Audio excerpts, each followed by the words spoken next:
السلام علیکم ورحمۃ اللہ وبرکاتہ الحمد للہ رب العالمین والصلاة والسلام علی اشرف الانبیاء والمرسلین نبینا وقدوتنا محمد الامین علیہ الصلاة والتسلیم وعلی آلہ وصحبہ البررة اجمعین والحمد للہ رب العالمین فاعوذ باللہ من الشیطان الرجیم بسم اللہ الرحمن الرحیم تبت یدا ابی لہب وتب ما أغنى عنه ماله وما كسب سيصلى نارا ذات لهب وامرأته حمالة الحطب في جيدها حبل من مسد صدق الله العظيم وصدق رسوله النبي الكريم ونحن على ذلك لمن الشاهدين والشاكرين والحمد لله رب العالمين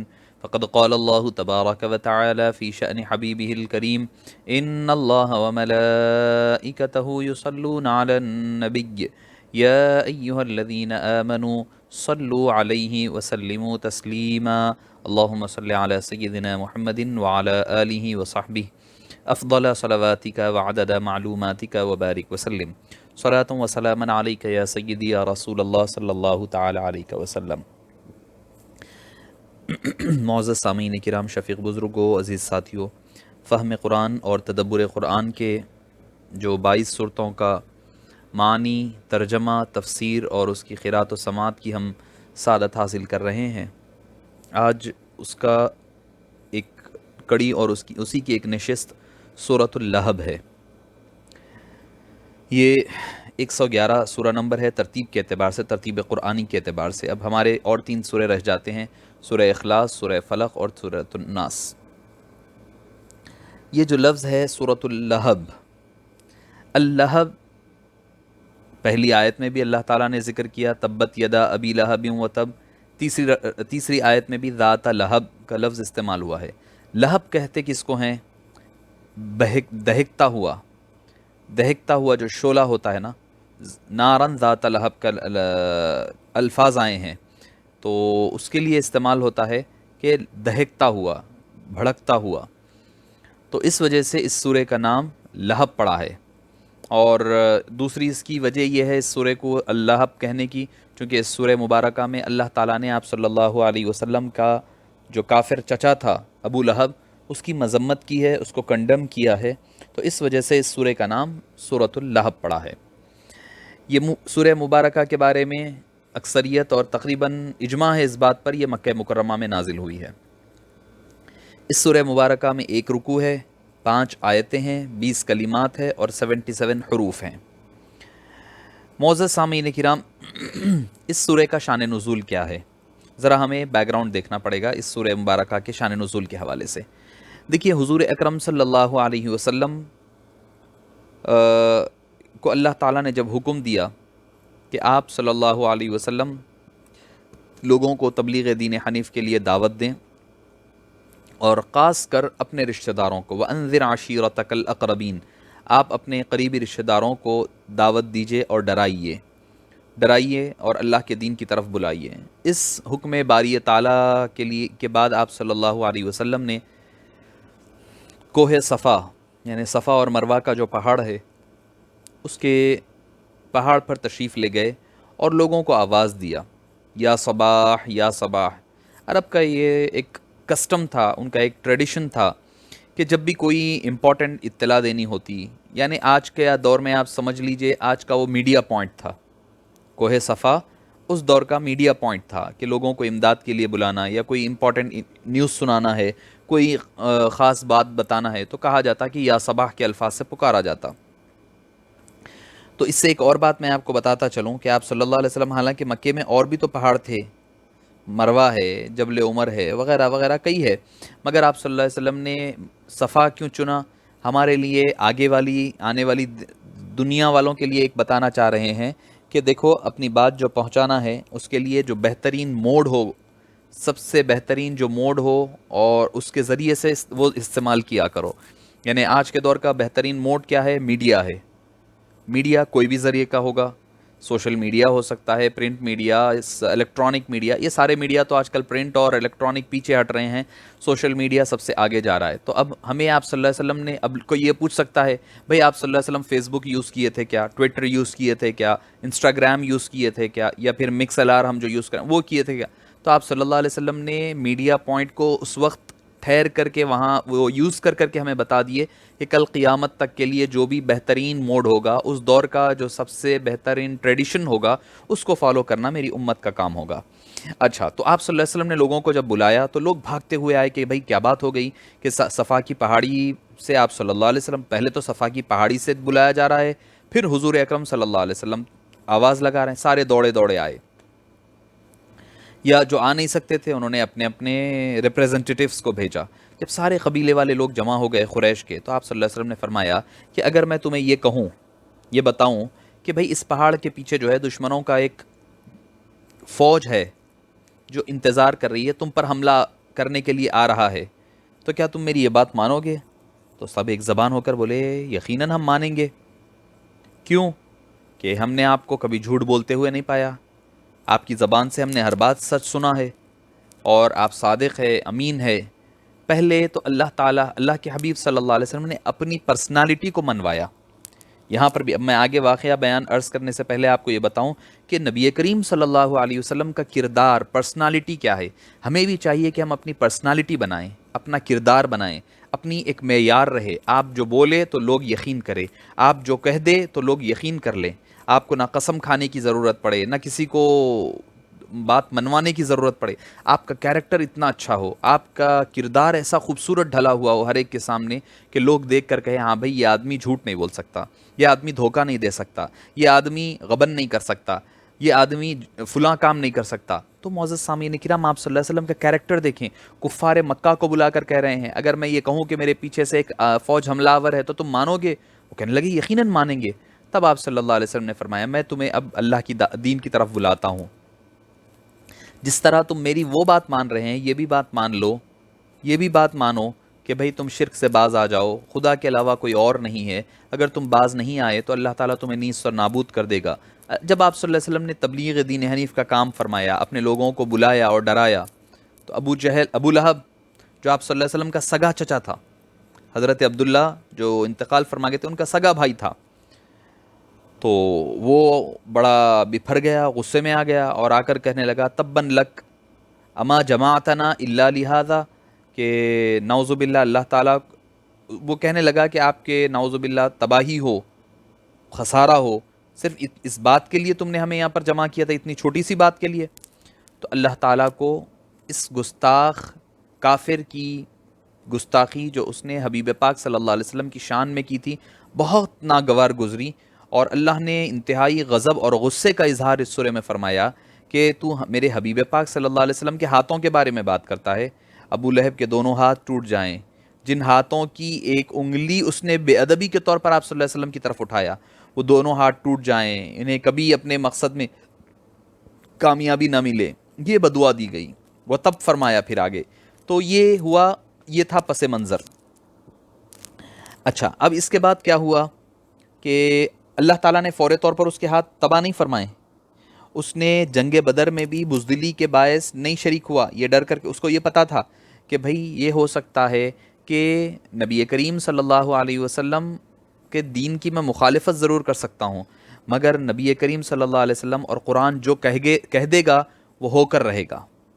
تو اس وجہ سے، اس ڈر سے کہ اس کو یہ یقین تھا اس بات کا، تو اس وجہ سے اس نے جنگ بدر میں شریک بھی نہیں ہوا، اپنے ریپریزنٹیٹیو کو بھیجا، ایک آدمی کو جو اس کا قرضہ دینا تھا، اس نے کہا کہ ایک کام کرو میری طرف سے تم بدر میں چلے جاؤ، بدر کی جنگ میں تمہارا قرضہ معاف کر دوں گا۔ اچھا، نہیں گیا وہ ڈر کے مارے، مگر اللہ تعالیٰ کے فیصلے ہوتے ہیں، عجب ہوتے ہیں، عجب کھیل ہے، اس کے نرالے فیصلے ہوتے ہیں، وہ تو گیا نہیں، مگر ایک ہفتہ بھی ابھی نہیں گزرا تھا کہ اس کے جسم میں ایک زہریلا سا چھالا اور ایک پھوڑا اڑ گیا، جس کو آج کے دور میں ہم کہہ لیں گے کہ کینسر سمجھے، جو چند دنوں کے اندر اس کے سارے جسم پر پھیل گیا، ہر جگہ سے بدبو آ رہی ہے، پیپ نکل رہا ہے، وہ ہو رہا ہے، گوشت گل گل کر جگہ جگہ گرنے لگا۔ جب اس کے بیٹوں نے، عتبہ اور عتیبہ نے جب دیکھا کہ اسے ایک ایسی ایپیڈیمک بیماری ہوئی ہے جو پھیلنے والی ہے، متعدی بیماری، جیسے اب آج کل کرونا چل رہا ہے نا، وہ تو پینڈیمک ہے، اب یہ تو میں ایپیڈیمک کی بات کر رہا ہوں. تو وہ لوگ کیا کرے، باپ کو اپنے گھر سے نکال دیے اور وہ تڑپتے تڑپتے وہ باہر مر گیا.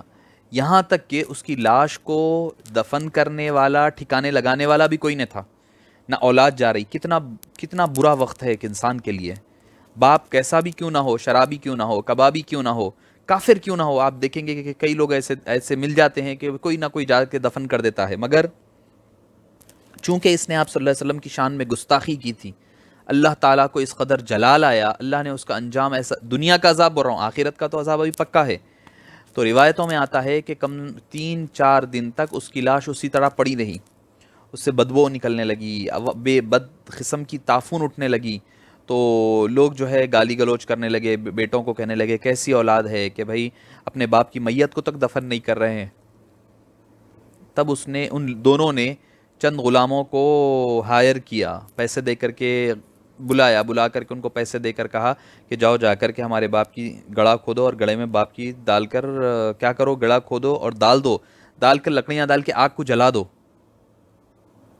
ٹھیک ہے، لاش، بعض روایتوں میں لاش کو جلا دو، بعض میں کہا کہ لکڑیوں سے اس کی لاش کو اندر ڈھکل کر کے اس گڑھے میں مٹی ڈال کر بند کر دو.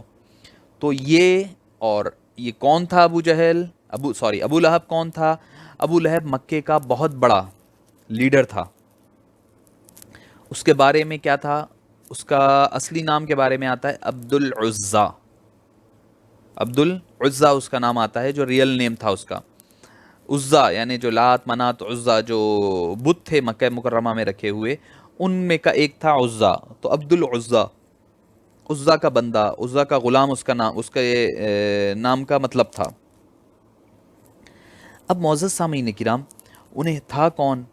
جو مکے کی جو ٹریجری تھی نا، تو مکے کا جو خزانہ تھا اس کا وہ فائنانس منسٹر تھا، ریسپانسبل فار ٹریجریز تھا.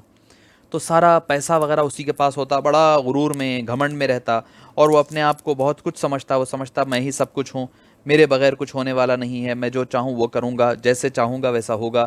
اور پیسہ بے دریغ استعمال کرتا تھا. اور جیسے کہ اسی لیے کہا ویل لکل ہمزۃ لمزہ کی جو آیت ہے، اور میں نے اس وقت بھی آپ سے عرض کیا تھا، ہمزہ میں بھی عرض کیا تھا، اور تکاثر میں بھی میں نے عرض کیا تھا یہ بات، کہ ابو لہب کے بارے میں بھی آتا ہے کہ وہ مال جمع کیا کرتا تھا، مگر لوگوں کی، یتیموں کو، غریبوں کو اور مسکینوں کو مال دیا نہیں کرتا تھا. تو یہ تھا ابو لہب. ابو لہب بہت ہی بڑا لیڈر مکے کا، آپ صلی اللہ علیہ وسلم کا سگا چچا، اور بالکل پڑوسی تھا. ایک ہی دیوار کا فاصلہ تھا دونوں میں، آپ صلی اللہ علیہ وسلم کے گھر میں اور ابو لہب کے گھر میں. عبد العزا اس کا نام تھا. تو بہت ہی قریبی، ایک تو رشتہ داری ہے، رئیس ہے، مالدار ہے، اور ہاشمی ہے. تو اور اس کے ساتھ ہی ساتھ پڑوسی بھی ہے. دنیا میں ہم دیکھتے ہیں ہر جگہ کہ بھائی پڑوسی پڑوسی کا حق ادا کیا کرتا ہے، کوئی بھی کیوں نہ ہو جائے، پڑوسی کا حق ادا کیا کرتا. مگر یہ اتنا بدبخت تھا کہ یہ کیا کرتا تھا کہ جب بھی آپ صلی اللہ علیہ وسلم عبادت میں مشغول ہوتے تو مردہ جانوروں کی بدبودار جو اوجھڑی ہوتی، تو وہ اس کی گلی ہوئی آنتیں جو ہوتی وہ لا کر آپ صلی اللہ علیہ وسلم پر پھینک دیتا. اور کبھی آپ صلی اللہ علیہ وسلم کے آنگن میں کچرا ڈال دینا، کبھی کوڑا ڈال دینا، کبھی کرکٹ ڈال دینا.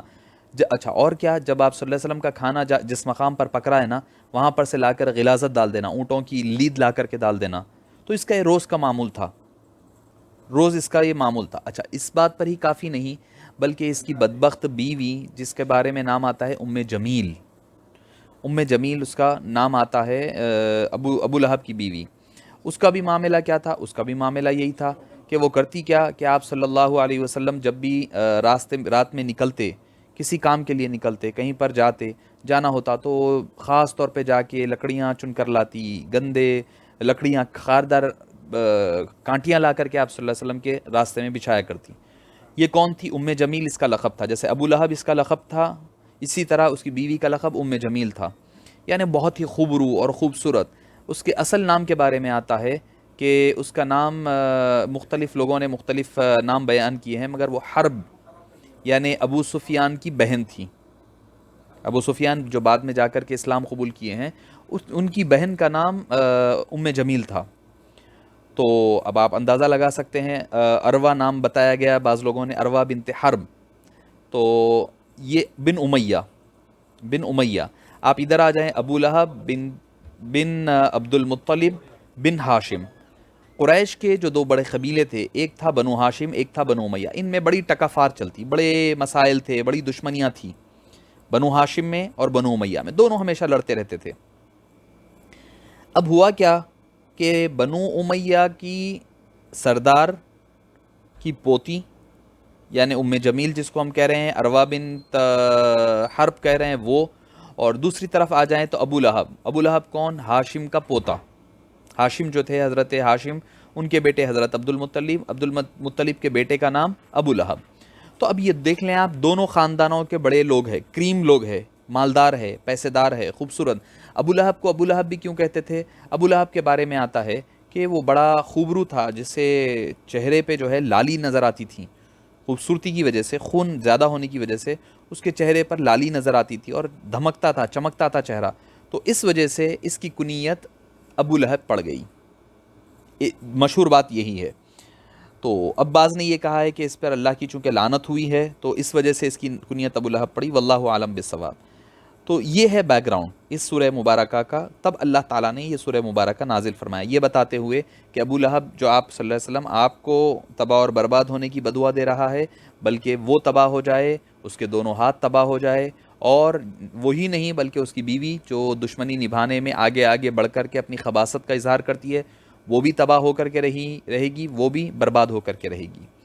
آپ صلی اللہ علیہ وسلم سے ابو لہب کی دشمنی کا بیک گراؤنڈ، اس کے جو مضامین ہیں آپ کو بتا رہا ہوں، بیک گراؤنڈ آپ کو بتا دوں کہ دشمنی کا عالم اتنا تھا کہ جب قریش نے بنو ہاشم اور بنو مطلب کے ساتھ سوشل بائیکاٹ کیا، یعنی آج کی جو ٹرمینالوجیز ہم جو یوز کر رہے ہیں کہ لاک ڈاؤن کہہ لیں، آج کے دور کا لاک ڈاؤن کہہ لیں، کہ آپ صلی اللہ علیہ وسلم کو محصور کر دیا گیا شعب ابی طالب پر، وہاں پر صرف بنی مطلب اور بنی ہاشم کے لوگ رہنے لگے، نہ ان کو کھانا دیا جاتا، نہ کوئی ان کو پانی دیا جاتا، نہ ان سے کسی کو ملنے دیا جاتا، کوئی ان کی مدد نہیں کر سکتا۔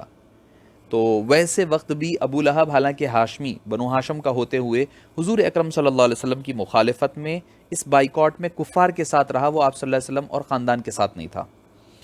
تو دین اسلام اور حضور اکرم صلی اللہ علیہ وسلم کا سے اس کا بغض، عناد اتنا شدید تھا کہ وہ ہر وقت حضور اکرم صلی اللہ علیہ وسلم کے پیچھے لگا رہتا۔ آپ صلی اللہ علیہ وسلم جدھر جاتے جا کر لوگوں کو کہتا، یہ میرے بھتیجے ہیں، نعوذ باللہ یہ دیوانے ہو گئے ہیں، نعوذ باللہ یہ پاگل ہو گئے ہیں، ان کے قریب مت جانا، ان کی بات ہرگز نہ سننا ورنہ تم گمراہ ہو جاؤ گے۔ مکے میں جاتے، مکے میں جا کر کہتا، مینا میں جاتے، مینا میں پیچھے پیچھے جا کر، ہر وقت اس کا کام یہی تھا، یہی کام اس کا تھا کہ پیچھے پیچھے جاتا اور جا کر آپ صلی اللہ علیہ وسلم کی تکذیب کیا کرتا تھا۔ تو یہ سورہ کا بیک گراؤنڈ یہ ہے کہ انگلی اٹھا کر کے اس نے آپ صلی اللہ علیہ وسلم کی طرف اشارہ کیا تھا، اس وجہ سے اللہ تعالیٰ نے یہ سورہ نازل فرمایا۔ اب قبل اس کے کہ میں اور تفصیلات کی طرف جاؤں، ہم پہلے ترجمہ کر لیتے ہیں سورہ کا اور پھر کچھ معنی مطالب کی طرف آتے ہیں۔ تبت یدا ابی لہب و تب، تبت یدا، تباہ ہو جائے، برباد ہو جائے، ٹوٹ جائیں، یدا دونوں ہاتھ، ابی لہب ابو لہب کے، و تب اور وہ خود بھی تباہ اور برباد ہو جائے، وہ بھی خود برباد ہو جائے، ڈوب جائے، ختم ہو جائے، نیست و نابود ہو جائے۔ تبت یدا دونوں ہاتھ ٹوٹ جائیں، ابی لہب ابو لہب کے، و تب اور وہ تباہ اور برباد ہو جائے، ما اغنا عنہ کوئی فائدہ نہ پہنچائے، مالہ نہ اس کا مال، وما کسب اور نہ وہ جو چیز جو اس نے کمایا ہے، یعنی نہ اس کا مال، بعض نے اس کو کسب سے مراد اولاد لیا ہے، نہ اس کا مال نہ اس کی اولاد اس کے کام آئی،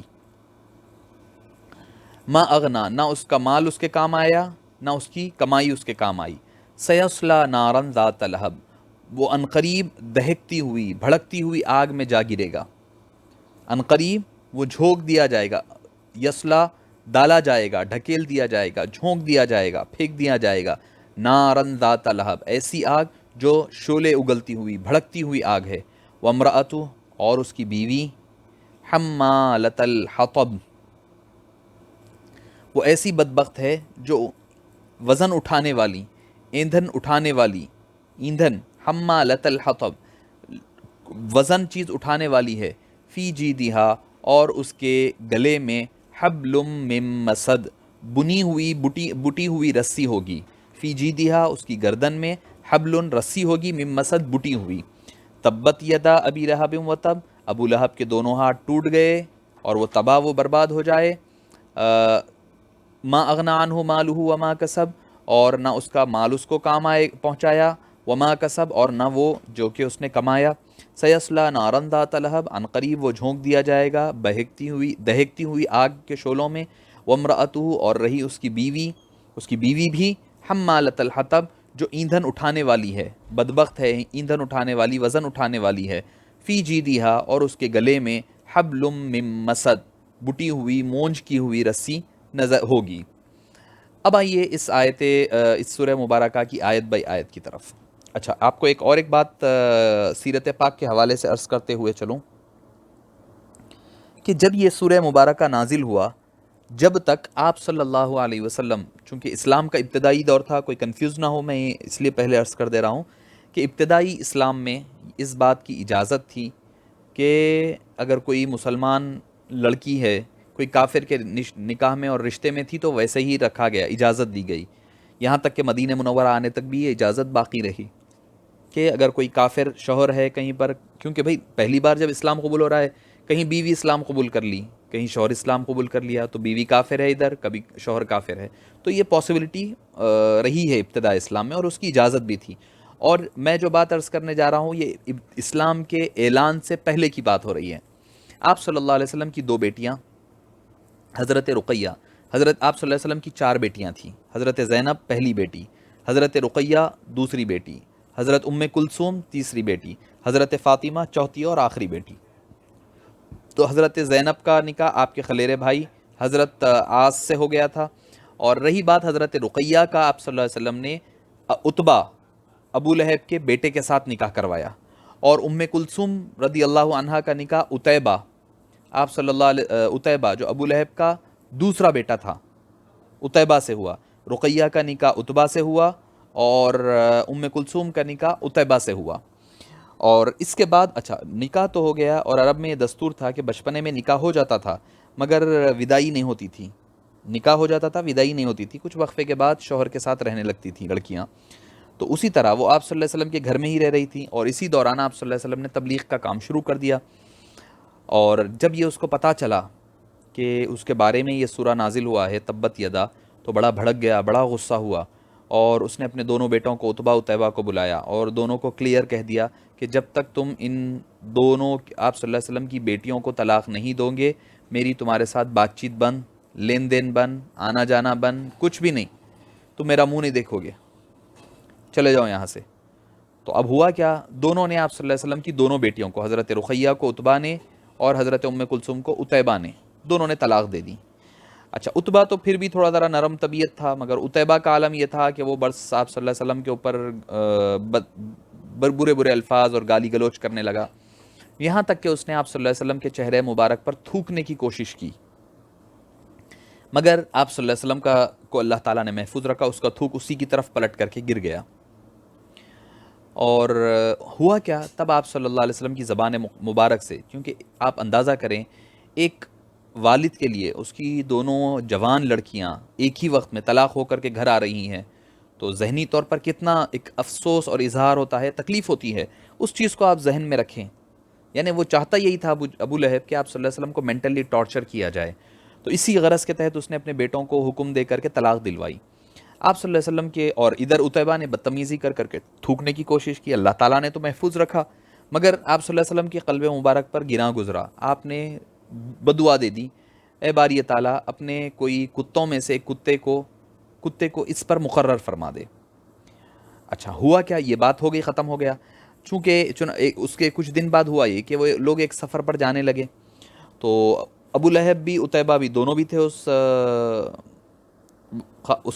اس سفر میں، تو ابو لہب نے سارے لوگوں کو کہا، سارے قبیلے چاہے سارا جو قافلہ تھا ان کو کہا، دیکھو کچھ ہو جائے میرے بیٹے کی حفاظت کرو، کیونکہ محمد صلی اللہ علیہ وسلم جو کہتے ہیں وہ پورا ہو کر کے رہتا ہے، تو ایسا نہ ہو کہ کوئی کتا آ کر کے، کوئی جانور آ کر کے میرے بیٹے کو کوئی تکلیف نہ پہنچائے۔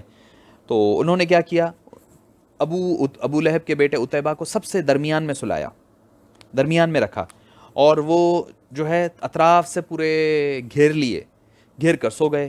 اب رات ہونے لگی، رات جب ہوئی تو ایک شیر آیا جنگل سے، اور آ کر کے وہ ہر ایک کے قریب جاتا، سونگتا اس کو چھوڑ دیتا، سونگتا اس کو چھوڑ دیتا، ہوتے ہوتے ہوتے اس نے بیچ میں چھلانگ ماری اور عتیبہ کے پاس گیا اس کو ایک ہی وار میں چیر پھاڑ ڈالا اس کو سونگ کر کے، لیکن نہ اس کا خون پیا نہ اس کا گوشت کھایا. یعنی اللہ کا مقرر کردہ وہ جانور تھا، اللہ تعالیٰ نے اس کو اسائن کیا تھا اس جاب کے لیے کہ جاؤ جا کر کے عتیبہ جس نے حبیب پاک صلی اللہ علیہ وسلم کی شان میں گستاخی کی ہے اور نعوذ باللہ آپ پر تھوکنے کی جسارت اور کوشش کی ہے، تو اس کو تباہ و تاراج کر دو. نہ اس کا، حالانکہ جانور ہے، شیر ہے، گوشت کھانی چاہیے تھی، نہ اس کا ناپاک، چونکہ وہ ناپاک تھا، اس نے آپ صلی اللہ علیہ وسلم کی گستاخی کی تھی. تو اللہ تعالیٰ کے ایک شیر کو تک پتہ ہے کہ وہ کس کا گوشت کھائے اور کس کا گوشت نہ کھائے. تو یہ تھا. اچھا، اب اس میں ایک بات مسئلہ پتہ چلتا ہے، کیا والدین کو یہ حق ہے کہ وہ اپنے بچوں کو، اسلام میں ایک سوال پیدا ہوتا ہے کہ اپنے اولاد کو یہ کہہ سکتے ہیں کہ بھئی بیوی کو طلاق دو، یا شوہر کو، بیٹے کو کہہ سکتے ہیں؟ معزز سامعین کرام، دیکھیے، اگر والدین شرعی بنیاد پر کہہ رہے ہیں اس بات کی وجہ سے، پہلے تو یہ ہے کہ والدین اس چیز کو اوائڈ کرنی چاہیے، بچوں کو ایسی بات نہ کہے جس کی وجہ سے والدین کے بچے نافرمان ہو جائیں یا خلاف جائیں. تو پہلے تو یہ کوشش کریں کہ جو چیز اگر حق کی بنیاد پر ہے، اگر کوئی بات جو اسلام کی شرعی نقطہ نظر سے بات کر رہے ہیں، تو ایسی صورتحال میں اولاد کے اوپر لازم ہوگا کہ والدین کی فرمانبرداری کریں. اس کے علاوہ بھی والدین کی فرمانبرداری کرنا، ان کی بات سننا، یہ اولاد کے اوپر فرض ہے. یاد رکھیں، اکثر یہ ہوتا ہے کہ بچے تھوڑا سا بڑے ہو جائیں تو سمجھتے ہیں کہ ہم کو سب کچھ پتہ ہے، والدین کو کچھ پتہ نہیں ہے. ان کو گالی، ان کے ساتھ برزبانی کرنا، ان کو جواب دینا، آنسر بیک کرنا، ان سے اونچی آواز میں بات کرنا، یا ان سے روڈ وے میں بات کرنا، یہ مسلمان بچوں کی پہچان اور علامت نہیں ہے. والدین ہمارے لیے جنت بھی ہے، دوزخ بھی ہے. جن کے والدین گزر چکے ہیں ان کو اس بات کا بہترین اندازہ ہے کہ ماں باپ ایک بار دنیا سے گزر جائیں تو پھر لوٹ کر نہیں آتے، پھر دوبارہ نہیں ملا کرتے. آپ یقین جانیے، دنیا میں ہر آدمی دوبارہ مل سکتا ہے، ہر کوئی دوبارہ مل سکتا ہے. میں آپ کو یقین کے ساتھ کہہ رہا ہوں، آپ کا ایک دوست چلا گیا، دوسرا دوست مل جائے گا. ایک ساتھی چلا گیا، دوسرا ساتھی مل جائے گا. آپ اندازہ لگائیں، جو بچے کالج میں پڑھ رہے ہیں، وہ جب اسکول میں تھے تو ان کے کچھ فرینڈس ہوتے تھے، آج کہاں ہیں وہ پتہ نہیں، کہیں اور کھو گئے ہیں وہ لوگ. وہ چھوٹ گئے، نئے دوست بن گئے. کالج چھوٹا، وہ دوست ختم ہو گئے. شادی ہو گئی، کہیں اور مصروف ہو گئے. جاب میں لگ گئے، کہیں اور ان کے وہاں دوست بنے. تو دوست آتے جاتے رہتے ہیں.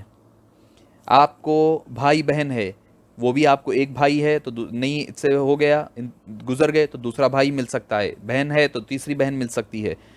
اور آپ کی بیوی ہے، ایک بیوی ہے، چھوٹ گئی تو دوسرا نکاح ہو سکتا ہے. اسی طرح لیڈیز ہے، اگر شوہر سے طلاق ہو گیا یا خلا ہو گیا یا انتقال ہو، دوسرا نکاح ہو سکتا ہے. تو شوہر دوسرا مل سکتا ہے، بیوی دوسری مل سکتی ہے، مگر ماں باپ دوسرے نہیں مل سکتے. ماں باپ دوسرے ہرگز نہیں مل سکتے. اب کوئی یہ سمجھے گا کہ بھئی اسٹیپ مدر، اسٹیپ فادر، سوتیلے ماں باپ، مگر وہ محبت جو اصلی حقیقی ماں باپ کی ملتی ہے وہ کسی اور سے نہیں مل سکتی.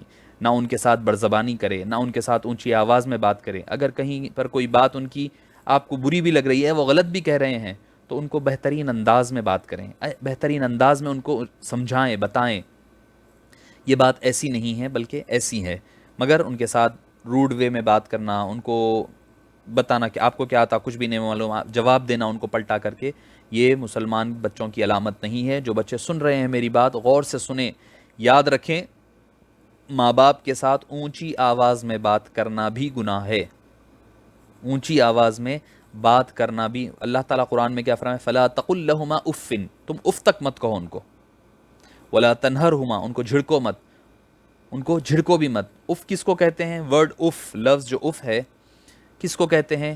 تو علماء کرام فرماتے ہیں، شارحین قرآن، مفسرین فرماتے ہیں کہ بڑی عمر میں اگر والد کو یا والدہ مجبوری آ جائے، وہ پیشاب یا پاخانہ اپنے مقام پر کر لیں، کوئی گندگی کر لیں، اٹھ کر جا نہیں سکتے واش روم تک، مجبوری ہے، اس کے تحت اگر وہ بستر پر کوئی گندگی کر دے، جب بچہ یا بچی وہ صاف کر رہے ہیں، کرتے وقت جو ہے چہرہ بنانا یا پھر کوئی بات زبان سے کہنا، یہ گندگی کیا کر دیا آپ، ایسا کیوں کرے، یہ گندگی آ رہی ہے، گندی بو آ رہی ہے، یہ کہنا، یہ لفظ تک کہنے کو اف کہا گیا ہے. یعنی اتنا تک ان کے ساتھ سبمیسو رہے، ان کے ساتھ اوبیڈینٹ رہے، ڈیوٹیفل رہے، ان کے ساتھ ڈیوٹیفلنس دکھانا یہ ہر اولاد پر لازم اور ضروری ہے. آئیے ہم آتے ہیں سورہ کی طرف. تبت یدا، تبن کا لفظ ہوتا ہے ہلاک ہونے یا خسارے میں، گھاٹے میں، نقصان میں رہنے کے معنی میں. تو اللہ تعالیٰ فرما رہا ہے اس سورہ مبارکہ میں کہ اے نادان ابو جہل، ابو لہب، تم یہ سمجھتے ہو کہ حضور اکرم صلی اللہ علیہ وسلم کے لیے تباہی اور ہاتھ ٹوٹنے کی بات کہہ رہے ہیں، بلکہ تباہی اور بربادی تو تیرا مقدر بننے والا ہے۔ تو نے حضور اکرم صلی اللہ علیہ وسلم کو یہ جو بات کہی کہ تو اس دنیا میں بھی ناکام رہے گا اور آگے والی دنیا میں بھی تیرا یہی معاملہ ہونے والا ہے، اللہ تعالیٰ تباہی اور بربادی تیرا مقدر بنا دے گا، تیرا مقدر بنا دے گا۔ ابو لہب حالانکہ مالدار ہے، حسن و جمال، چمکتے ہوئے چہرے والا ہے، اسی وجہ سے اس کی کنیت ابو لہب ہے، مگر اللہ تعالیٰ نے اس کی ذکر نہیں کیا، اس کی کنیت کا ذکر کیا، اس کا نام بھی نہیں لیا۔ اس کی وجہ یہ بتائی جاتی ہے چونکہ وہ اپنی کنیت کی وجہ سے، اپنے ٹائٹل کی وجہ سے مشہور تھا۔ دوسری وجہ یہ ہے کہ العزا جو ہے ایک بت کا نام ہے، تو اللہ تعالیٰ نہیں چاہتا تھا کہ قرآن کریم میں اس کا نام تک آئے۔ تبت یدا ابی لہب، ابو لہب کے دونوں ہاتھ تباہ ہو جائے۔ اس نے ایک ہاتھ اٹھایا تھا آپ صلی اللہ علیہ وسلم کے طرف، اللہ نے فرمایا ہم اس کے دونوں ہاتھوں کی تباہی کی بات، اور تباہ ہو گیا فرمایا۔ دونوں الفاظ جو ہے ماضی کے یعنی پاسٹنس کے اللہ تعالیٰ نے استعمال فرمائے، پاسٹنس کے استعمال فرمائے، تو بتلایا یہ جا رہا ہے کہ اللہ تعالیٰ نے کس طرح ان کے ساتھ تباہی اور بربادی کا معاملہ کیا۔ جس نے نبی کریم صلی اللہ علیہ وسلم کے بارے میں گستاخانہ الفاظ استعمال کرتا ہے تو اللہ تعالیٰ اس کو اس دنیا میں بھی تباہ کرتا ہے اور آنے والی زندگی میں بھی تباہی اور بربادی ان کا مقدر رہتی ہے۔ اب آپ یہ پوچھیں گے کہ حضور اکرم صلی اللہ علیہ وسلم کے تو کئی دشمن تھے، مگر قرآن میں کسی بھی دشمن کا اللہ تعالیٰ نے نام لے کر ذکر نہیں کیا، پھر ابو لہب کیوں خاص ہے؟ تو اس کا جواب یہ ہے کہ اس خاص اہتمام کیے جانے والے کی کچھ وجوہات بن سکتی ہے۔ ایک یہ کہ حضور اکرم صلی اللہ علیہ وسلم کے ساتھ ابو لہب کی عداوت اور دشمنی جو تھی دوسرے لوگوں کی دشمنیوں سے مختلف تھی۔ قریش کے دوسرے جو لیڈرز تھے جو آپ سے اختلاف کرتے تھے، اس کی بڑی وجہ یہ تھی کہ وہ آپ کی دعوت کو دین آبائی یعنی ان کے باپ داداؤں کے دین کے خلاف سمجھتے تھے۔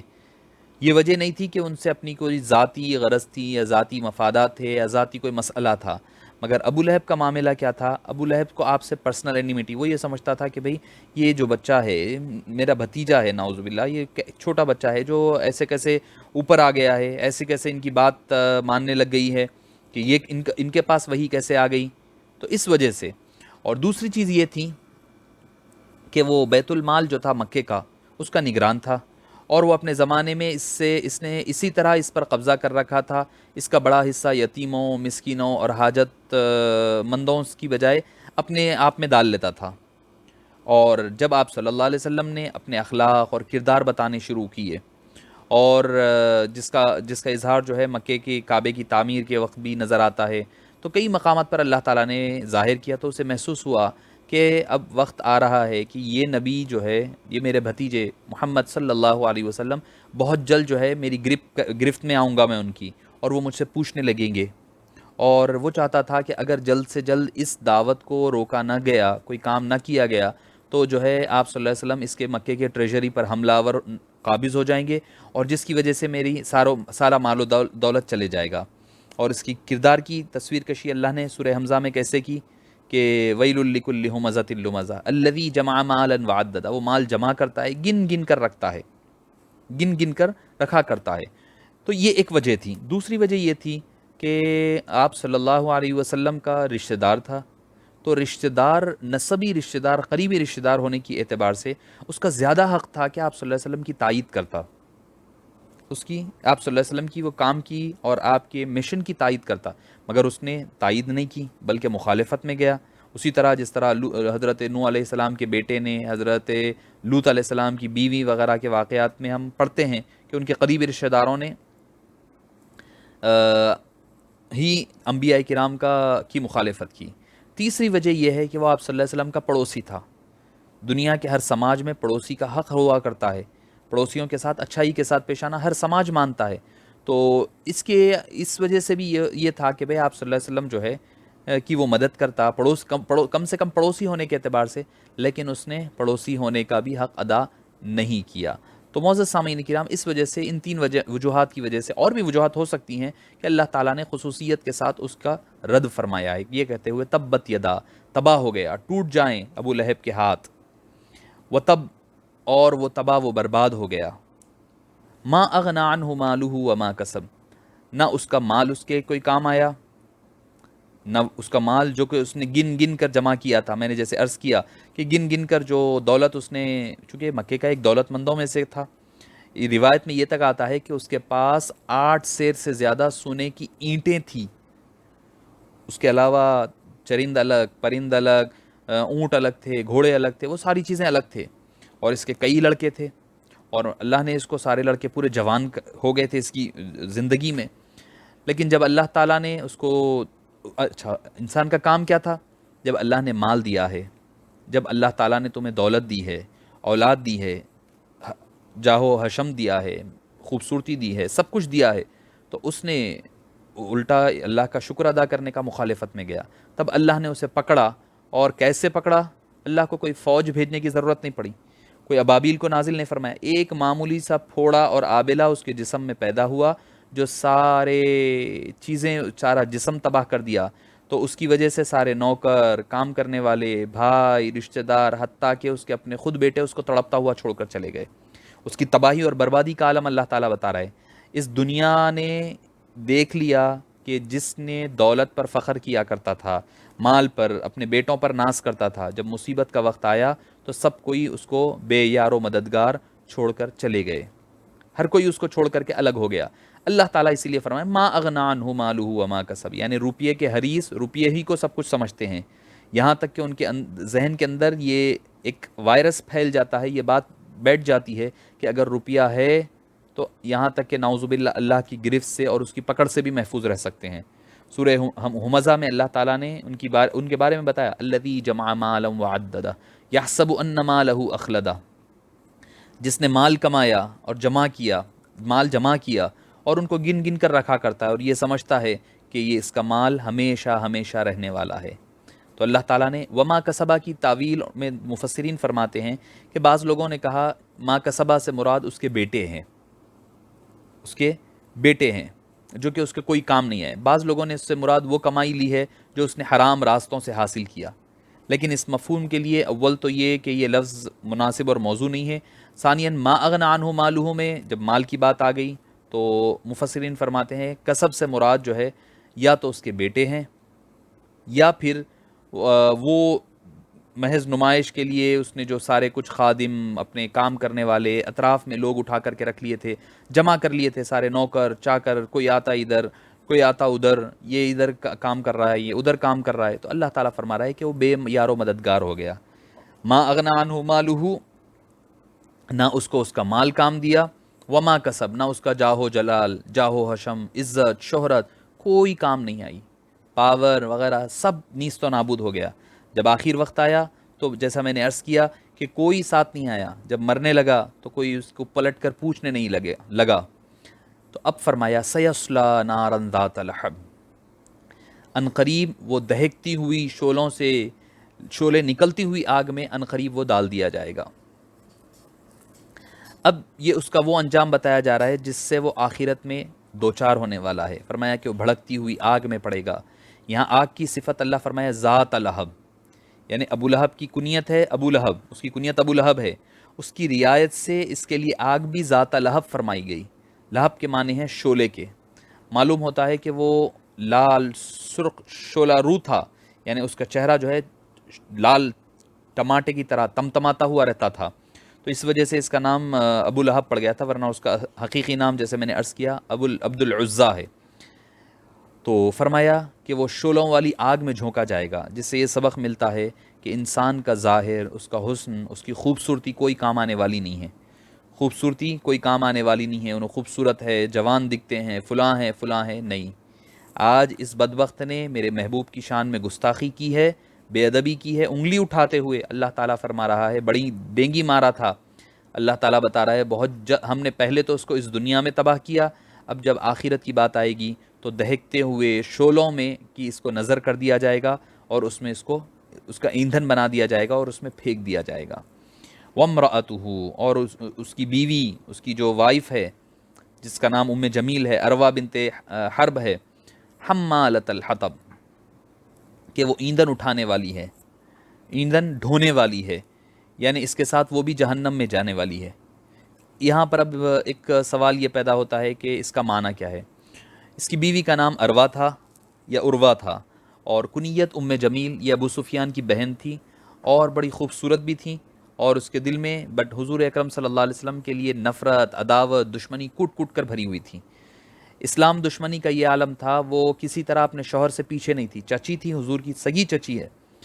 اس کا ڈیلی روٹین کیا بن گیا تھا کہ حالانکہ بڑے مالدار کی بیوی ہے، بیٹی ہے، لیڈر کی بیوی ہے، ایک معنوں میں کہیں کہ بھئی وہ ایک ملکہ ہے، کوئین ہے، مگر اس کے باوجود پرسنلی وہ جنگل جاتی تھی اور خاردار لکڑیاں چن چن کر لاتی تھی اور گھٹا بنا کر کے اٹھا کر لاتی تھی، حالانکہ اس کے لیے ضروری نہیں تھا، مگر یہ بتانے کے لیے کہ آپ صلی اللہ علیہ وسلم سے اس کو دشمنی کتنی ہے، وہ بتانا یہ چاہتی میں اپنے یہ کام نوکروں سے نہیں لے رہی ہوں، تاکہ میرے دل کو بھی ٹھنڈک پڑے، تاکہ میں آپ صلی اللہ علیہ وسلم کی بذات خود دشمنی اور بدلہ لے سکوں۔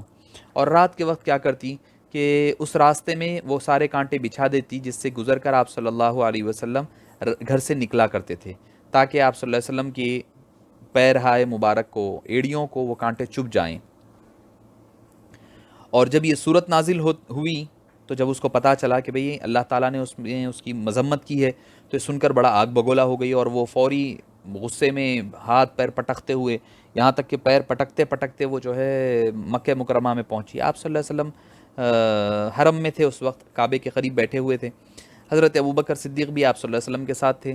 حضرت ابوبکر نے جب دیکھا کہ بھئی وہ آ رہی ہے، تو آپ نے عرض کیا رسول اللہ ام جمیل آ رہی ہے اور یہ ضرور کوئی نہ کوئی بدتمیزی کرے گی آپ کے ساتھ۔ آپ نے فرمایا وہ مجھے دیکھ نہیں سکے گی۔ چنانچہ ایسے ہی ہوا، وہ قریب آ کر آپ صلی اللہ علیہ وسلم کو دیکھ نہیں سکی اور بڑبڑاتے ہوئے واپس چلے گئی، اور ارشاد فرمایا کہ جس آگ میں اس کا گستاخ شوہر ابو لہب جلے گا، اسی آگ میں اس کو بھی جھونک دیا جائے گا۔ اب یہاں پر آئیے، حطب کس کو کہتے ہیں؟ حطب ایندھن کو کہتے ہیں، جلانے والی لکڑی۔ حمالہ کہتے ہیں اٹھانے والے کو۔ ہم حمال، میں نے لفظ اس سے پہلے بھی کہا ہے، ہم کسی مقام پر ہم نے جب ذکر کیا ہے کہ حمال کا لفظ استعمال، ہاں وَوَضَعْنَا عَنْكَ وِزْرَكَ، وزرن کے تشریح میں نے سورہ علم نشرح میں کہا تھا، انشراح میں وزرن جو ہے جو ایسا بوجھ جو اٹھایا نہ جا سکے، اور حملن کا جو حمال کا جو لفظ ہوتا ہے ایسا بوجھ جو اٹھا سکتے، حمال اٹھانے والا، حمالہ اٹھانے والی۔ ایک تو یہ معنی ہے کہ وہ چونکہ رات میں جاتی، جا کر کے لکڑیاں اٹھا کر کے لاتی، حمالۃ الحطب، لکڑیوں کا ایندھن اٹھانے والی، ایک معنی یہ ہوا۔ دوسرا معنی یہ ہوا کہ حمالۃ الحطب وہ گناہوں کا بوجھ اپنے سر پر ڈالی ہوئی ہے، ہر دن اس کا بوجھ بڑھتا جا رہا ہے، اور بڑھتے بڑھتے یہ حال ہو گیا ہے کہ حمالۃ الحطب کا ایک اور مفہوم جو ہے پیر کرم شاہ ظہری علیہ رحمہ فرماتے ہیں، جو شخص لوگوں کی چغلی کیا کرتا ہے اس کے بارے میں بھی استعمال ہوتا ہے۔ کوئی اگر کسی کی چغلی، کیونکہ بوجھ اٹھا رہا ہے نا وہ بھی، یعنی جب کوئی دوسرے آدمی کی چغلیاں کھائے، چغلی کرتا ہے اور مخالفت کی آگ بھڑکاتا ہے، اس کے لیے بھی یہ لفظ استعمال ہوا کرتا ہے۔ ایسے شخص کی مذمت میں حدیث پاک میں بھی اس قسم کے آپ صلی اللہ علیہ وسلم نے مذمت فرمائی ہے، لا يدخل الجنت نمامون، کوئی چغل خور جنت میں داخل نہیں ہوگا۔ تو اب حمالۃ الحطب کے گناہوں کے بوجھ اٹھانے والی، گناہوں کے سر پر بوجھ اٹھے ہوئے ہیں۔ اب چغلی کرنے میں آدمی کیا کرتا ہے، کسی کی چغلی کر رہے ہیں تو ہوتا کیا ہے، آپ کسی کی چغلی کر رہے ہیں کسی کے بارے میں، کہ آپ کے نیکیاں اس کی طرف ٹرانسفر ہو رہی ہیں۔ یہ آن لائن ٹرانزیکشن ہے، یہ آپ کو نظر نہیں آ رہا، جیسا ڈیجیٹل ٹرانزیکشن آج کے دور میں نہیں نظر آتا نا، ویزبل نہیں رہتا، وہ انویزبل ہے، ٹرانسفر ہو رہا پیسہ، دکھتا نہیں، نوٹ کہاں سے نکل کے آپ 100 روپے کسی کو ٹرانسفر کر رہے ہیں، وہ ٹرانسفر ہو رہے ہیں مگر دکھ رہے نہیں، ریئل فارم میں، ویزبل فارم میں نہیں ہے۔ اسی طرح یہ نیکیاں ٹرانسفر ہو جایا کرتے ہیں، آپ کی نیکیاں ان کی طرف ٹرانسفر ہو رہی ہیں اور ان کی برائیاں آپ کی طرف ٹرانسفر ہوا کر رہے ہیں۔ اور چغلی کے حوالے سے ایک واقعہ بھی مذکور ہے کہ بنو اسرائیل میں ایک مرتبہ قحط پڑ گیا۔ حضرت موسیٰ علیہ السلام اپنی قوم کے لوگوں کے لے کر کے 3 دن تک بارش کے لیے دعا کرتے رہے، لیکن ایک بوند بھی بارش نہیں پڑی۔ آخر میں آپ نے اللہ سے عرض کیا کہ اے باری تعالیٰ، تیرے بندے پریشان ہے، تو رحم کیوں نہیں فرما رہا ہے؟ تو رحم فرمانا تیری صفت ہے۔ تو اللہ نے وہی فرمایا، موسیٰ نہ میں تمہاری دعا قبول کروں گا اور نہ تمہارے ساتھیوں کی، کیونکہ ان میں ایک ایسا آدمی ہے جو چغل خور ہے۔ حضرت موسیٰ نے عرض کیا، رب العالمین وہ کون ہے تاکہ ہم اسے اپنی صفوں سے نکال دے؟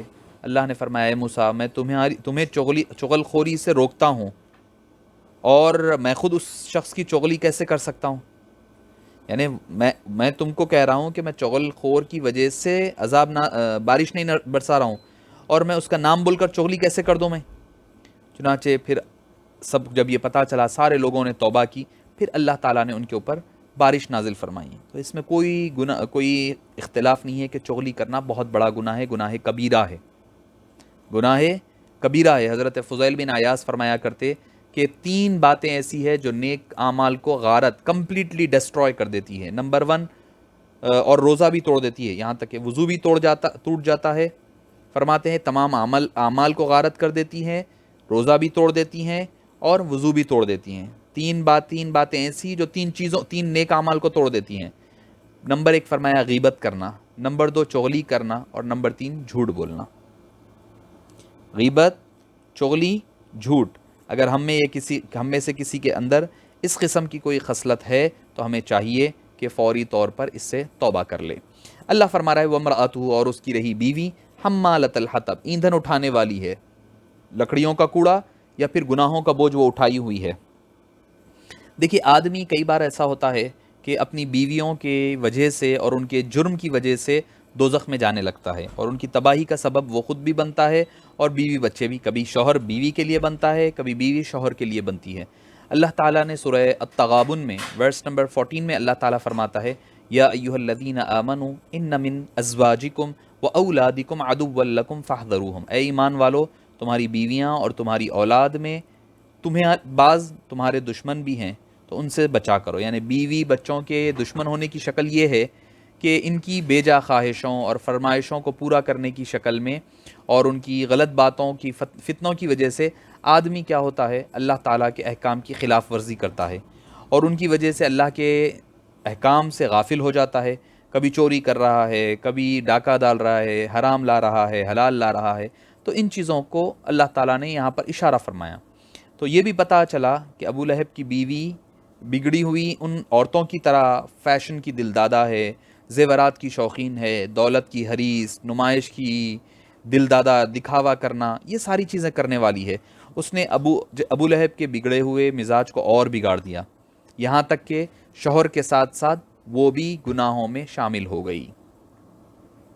تو معزز سامعین کرام، ہمیں بھی چاہیے کہ خواتین جو سن رہی ہے اپنے شوہر کی تابعداری کرے، ان سے بے جا کسی قسم کی مطالبات نہ کیا کرے، کیونکہ ہوتا یہ ہے کہ عورت جب کسی چیز کا مطالبہ کرتی ہے تو شوہر اس کو پورا کرنے کے لیے پھر حلال حرام، یہ جائز ناجائز سب کام کرنے لگ جاتے ہیں۔ تو اس قدر وہ شان و شوکت والی خاتون ہے، مگر اللہ تعالیٰ نے اس کو اس قدر حقارت کے ساتھ اور اس کو ذلیل اور خوار کیا ہے اس سورہ مبارکہ کے ذریعے سے، اس آیت کریمہ کے ذریعے سے، حمالۃ الحطب، کہ وہ بوجھ اٹھائی ہوئی ہے۔ کیونکہ قرآن کریم میں دوسرے مقام پر بھی یہ آیا ہے وَهُمْ يَحْمِلُونَ أَوْزَارَهُمْ عَلَى ظُهُورِهِمْ، وہ اپنے بوجھ اپنی پیٹھوں پر اٹھائے ہوئے ہوں گے۔ تو اس سے یہاں پر مراد بعض مفسرین نے یہ لیا کہ وہ گناہوں کا بوجھ ہے، گناہوں کا بوجھ ہے، نہ کہ لٹرل میننگ آف برڈن ہے۔ فی جیدہا حبل من مسد۔ اب آئیے، اس کی جو عادت ہوا کرتی کہ وہ اپنے گلے میں جو ہے رسی کے پھندا ڈال کر کے جو اٹھا کر لاتی تھی، جو گھانٹ باندھ کر کے، اللہ تعالیٰ فرمانے فی جیدہا، اس کے گلے میں حبل من مسد، بنی ہوئی رسی ہے، موٹی رسی پڑی ہوئی ہے۔ یعنی یہ اسی تصویر کی تکمیل ہے جو اس سے پہلے والی آیت میں کھینچی گئی اور بتائی گئی تھی۔ یعنی اس کی گردن میں اس طرح کی موٹی رسی پڑی ہے۔ ایک روایت یہ ہے، اچھا لفظ مسد بتا دوں میں آپ کو، حبل تو کہتے ہیں رسی کو، وَاعْتَصِمُوا بِحَبْلِ اللَّهِ، اللہ کی رسی کو مضبوطی سے پکڑو۔ مسد کہتے ہیں کھجور کے اس ریشے یا پتے یا چھلکے کے لیے بولا جاتا ہے جس سے مضبوط رسیاں بنی جاتی ہے۔ اس وجہ سے یہ لفظ عام طور پر موٹی اور مضبوط رسی کے لیے استعمال ہوتا ہے۔ اب اس آیت کریمہ میں جو مضمون ہے آپ کو بتاتے چلوں کہ اس خاتون کے حوالے سے، جیت کہتے ہیں گردن کو، حبل کہتے ہیں رسی کو، اور مسد کہتے ہیں موٹی اور بنی ہوئی۔ جمیل کے بارے میں خصوصیت کے ساتھ خصوصی طور پر یہ الفاظ استعمال کرنے کی وجہ یہ ہے کہ وہ مکے کے رئیس، امیر، کبیر لیڈر کی بیٹی ہے، مالدار کی بیوی ہے، اور اس کے گلے میں جواہرات کے بے شمار جواہرات پڑے ہوئے ہیں۔ وہ کہتی تھی، اکثر کہا کرتی تھی کہ لات کی، عزا کی قسم، میں موتیوں کے اور یہ سونے کے اس کے بیش قیمتی ہار کو فروخت کر کے نعوذ باللہ آپ صلی اللہ علیہ وسلم کی مخالفت میں اور دشمنی میں خرچ کروں گی. اور اس میں اللہ تعالیٰ فرماتا ہے کہ اس اکڑی ہوئی گردن میں جس میں آج بڑا قیمتی ہار نظر آ رہے ہیں، بہت جلد ہم موٹی رسی ڈال کر کے اسے جہنم میں کھینچ کر لے جائیں گے، جو 70 گز لمبی ہوگی. 70 گز لمبی ہوگی. بعض روایت میں یہ بھی آیا ہے کہ وہ حسب معمول خاردار لکڑیوں کا گٹھا بنا کر کے سر پر اٹھائے لا رہی تھی، کہ وہ موٹا رسی کا جو بنی ہوئی رسی تھی وہ باندھا ہوا تھا. وہ ایک پتھر پر آرام کرنے کے لیے کچھ دیر بیٹھ گئی، وہ گھٹا پیچھے ہٹ گیا اور پہاڑ کے اس طرف وہ جو لکڑی کا گھٹا تھا جس کو لکڑی باندھی تھی وہ نیچے گر گیا، اور وہ رسی جو ہے اس کے گلے میں حائل ہو گئی، جس کی وجہ سے اس کا دم گھٹ کر کے یہ فوت ہو گئی. واللہ عالم بالصواب. مگر اکثر مفسرین نے یہ کہا ہے کہ اس سے مراد وہ موٹی رسی جو کل قیامت میں اس کے گلے میں ڈال کر کے کھینچی جائے گی. اب اس اگر آپ سورہ مبارکہ پر غور کریں گے تو آپ کو یہ پتہ چلے گا کہ اس سورہ مبارکہ میں اللہ تعالیٰ نے کچھ خاص باتیں عرض کی ہیں. کہ ابو لہب کی بیوی کی حالت کی وضاحت کی گئی، حمالۃ الحطب، اٹھانے والی ہے. یعنی اس میں اس کی ذلت آمیز تصویر کو پیش کیا گیا، جو اس دنیا میں بھی گرفتار ہوگی اور ہوئی ہے، اور قیامت میں بھی وہ عذاب کے ذریعے سے اللہ تعالیٰ اس کو مبتلا فرمائے گا. اور دوسری چیز یہ بتائی گئی کہ جو ہار پہن کر کے وہ دنیا میں اتراتی پھرتی ہے. اور یہ بھی یاد رکھیں کہ اللہ تعالیٰ نے اگر آپ کو مال و دولت دیا ہے، سونا ہے، کپڑا ہے، خواتین کے خاص طور پہ، مرد حضرات میں بھی یہ آج کل عام ہو رہا ہے. پہلے تو ہم خواتین کے لیے کہتے تھے، مگر ماشاءاللہ آج کل اس معاملے میں مرد حضرات بھی کسی سے پیچھے نہیں رہے ہیں کہ مال و پہننا اوڑھنا کسی کو دکھاوے کے لیے نہیں پہننی چاہیے. اگر اللہ نے آپ کو دیا ہے تو پہنے آپ. اگر اللہ نے آپ کو اچھا دیا ہے، مال دیا ہے تو اچھا پہنے. ایسا نہیں کہ اللہ نے آپ کو دیا ہے مگر آپ پھٹے پرانے کپڑے ڈال لے کے پھر رہے ہیں خستہ حالت میں. یہ اللہ تعالیٰ کو پسند نہیں ہے. اللہ نے آپ کو اچھا دیا ہے، اچھا کھائیں، اچھا دیا ہے، اچھا پہنے، مگر اللہ کا شکر ادا کریں، اسراف نہ کریں، لوگوں کے ساتھ حسن سلوک کیا کریں، اور دکھاوے کے لیے نہ کریں، دکھاوے کے لیے نہ کیا کریں. اللہ کے شکرانے کے لیے اچھا کھائیں، اچھا پہنیں، یہ جائز ہے آپ کے لیے. حضرت امام شافعی علیہ الرحمہ کے بارے میں آتا ہے وہ 200 درہم کا عطر لگایا کرتے. لوگ کہتے کہ بھئی آپ اتنا مہنگا عطر استعمال کر رہے ہیں، تو آپ فرماتے اللہ نے مجھے دیا ہے، اس کا میں شکر ادا کیا کرتا ہوں. تو اتراتے ہوئے پھرنا، لوگوں کو دکھانا، دیکھیں میرا ہار کتنے کا ہے، میرے کپڑے اتنے کے ہیں، فلاں ہیں فلاں ہیں، یہ اسلام میں جائز نہیں ہے. ہاں اللہ نے آپ کو دیا، آپ پہنے، اللہ کا شکر ادا کریں، مگر کسی کو دکھانا، کسی کو کمتر ظاہر کرنا یہ جائز نہیں ہوگا. تو اللہ تعالیٰ اس کی حرکت بتا رہا ہے کہ وہ دنیا میں تو مال دولت کے ہار بڑے مہنگے پہن کر اتراتے پھرتی تھیں، قیامت کے دن وہ موٹی رسی کی شکل میں بدل جائے گا، جس کے باعث، جس کے سبب اس کی مثال اس لونڈی کی سی ہو جائے گی جس کے گلے میں رسی ڈال کر لکڑیاں چننے جا رہی ہوگی. اور پھر یہ بھی فرمایا کہ مغرور عورتیں، غرور والی، گھمنڈ والی عورتیں آرائش اور آسائش کے ساتھ ساتھ نمائش کی بھی دلدادہ ہوتی ہیں. اس وجہ سے جو دکھاوے کی چیزاں ہوتی ہے تو اس سے بچنے کی اس میں تلقین بھی اللہ تعالیٰ فرما رہا ہے. تو معزز سامعین کرام، یہ سورہ بڑا اہم ہے. اس سے لنک کیا ہے؟ آپ پچھلے سورے سے سورہ نصر میں فرمایا حبیب پاک ہم آپ کو نصر آنے والی ہے، کامیابی اور اللہ کی مدد اور نصرت آنے والی ہے. وہ نصرت کیا ہے کہ اس کا ایک شکل کیا ہوگی، آپ کا جو بدترین دشمن ہے اللہ تعالیٰ اس کو کیسے نیست و نابود کر رہا ہے وہ بتلایا جا رہا ہے. اس کو بلکہ اس کی اولاد اتیبہ کو، اتبا تو بعد میں جا کر کے اسلام قبول کر لیے ہیں، اتبا مسلمان بن گئے تھے، مگر اتیبہ کو اللہ نے تباہ و تاراج کر دیا. ابو لہب کو اللہ نے تباہ و تاراج کر دیا.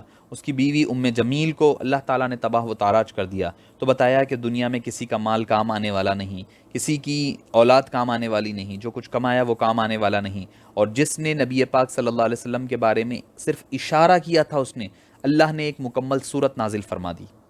تو پتہ یہ چلتا ہے حبیب پاک صلی اللہ علیہ وسلم کا مقام اور مرتبہ کیا ہے. اللہ تعالیٰ قرآن کریم کا یہ بھی ایک اسلوب ہے. اکثر لوگ یہ پوچھتے ہیں کہ بھئی آپ صلی اللہ علیہ وسلم کے فضائل بیان کیجئے. جو گستاخی کرتے ہیں، جو گستاخ رسول ہیں، گستاخان رسول ہے، ان کے بارے میں کیوں برا بلا کہتے ہیں؟ وہ جو کر رہے ہیں وہ لوگ ان کا جواب دے لیں گے. تو ان کے لیے یہ جواب ہے، یہ مکمل سورہ، یہ 5 مکمل آیتیں. اللہ تعالیٰ بتا رہا ہے میرے حبیب پاک صلی اللہ علیہ وسلم کا اوصاف اور آپ کی تعریف کرنا ہی، حبیب پاک کی تعریف کرنا ہی کافی نہیں ہے، بلکہ ان کے گستاخوں اور ان کے دشمنوں کی دشمنی کا اظہار کرنا اور ان کے گستاخوں کا رد کرنا، یہ بھی اللہ عز و جل کی سنت ہے. یعنی والد گرامی اکثر فرمایا کرتے کہ سورہ لہب بھی حضور کی نعت ہے، سورہ اللہب بھی حضور اکرم صلی اللہ علیہ وسلم کی نعت ہے۔ پوچھتے ہم کہ بھئی یہ کیسے نعت ہو سکتی جس میں تو ابو لہب کا ذکر ہے؟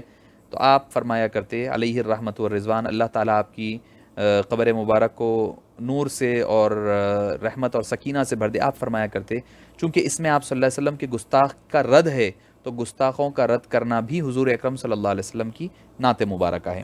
آئیے ہمارے ترتیب اور ہمارے طریقہ کار کے مطابق پھر سے ہم ترجمہ کر کر کے آج کی ہماری اس گفتگو کا اختتام عمل میں لاتے ہیں۔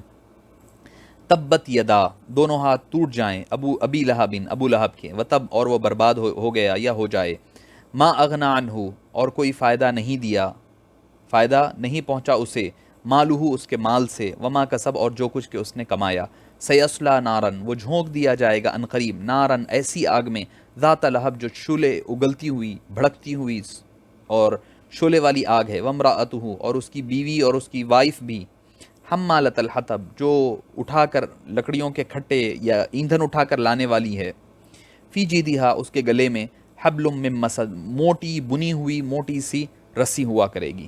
اللہ عز و جل سے دعا ہے کہ باری تعالی ہمیں اور آپ کو حضور اکرم صلی اللہ علیہ وسلم کی گستاخی سے اور بے ادبی سے محفوظ فرمائے، با ادب بنائے، با ادبوں میں ہمارا شمار فرمائے، اور ہر قسم کی گستاخیوں سے ہمیں محفوظ مامون فرمائے۔ وصلی اللہ تعالی وسلم علی خیر خلقہ سیدنا محمد وآلہ وصحبہ اجمعین، والحمد للہ رب العالمین۔ السلام علیکم ورحمۃ اللہ وبرکاتہ۔